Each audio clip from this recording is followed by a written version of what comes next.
Awal tahun ajaran baru 2025-2026 menjadi momen yang membahagiakan ribuan siswa baru di Kota Palembang. Pemerintah kota membagikan sebanyak 39.099 seragam sekolah gratis bagi siswa kelas 1 sekolah dasar dan kelas 7 sekolah menengah pertama negeri. Pemerintah kota membagikan sebanyak 39.099 seragam sekolah gratis bagi siswa kelas 1 sekolah dasar dan kelas 7 sekolah menengah pertama negeri. Pembagian dilakukan serentak dan dipusatkan di SD Negeri 200 Palembang sebagai simbol dimulainya program ini secara luas. Dari total jumlah penerima 19.077 siswa berasal dari jenjang SD negeri dan 19.392 lainnya dari jenjang SMP negeri. Program seragam gratis ini menyasar siswa baru di 249 SD negeri dan 61 SMP negeri sekota Palembang.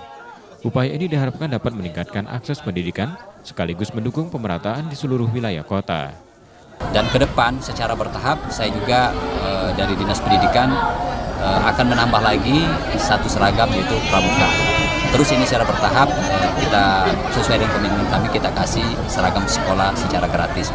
Pada hari ini kita bagikan seragam merah dan putih. Bagi banyak orang tua, bantuan ini menjadi angin segar, meringankan beban pengeluaran menjelang tahun ajaran baru. Terbantu. Kenapa? Ini lagi lah, lebih banyak lagi lah bantuan yang lainnya. Harapannya program serupa dapat terus berlanjut dan menjangkau lebih banyak anak sekolah di masa mendatang. Nur Muhammad, Kompas TV, Palembang, Sumatera Selatan.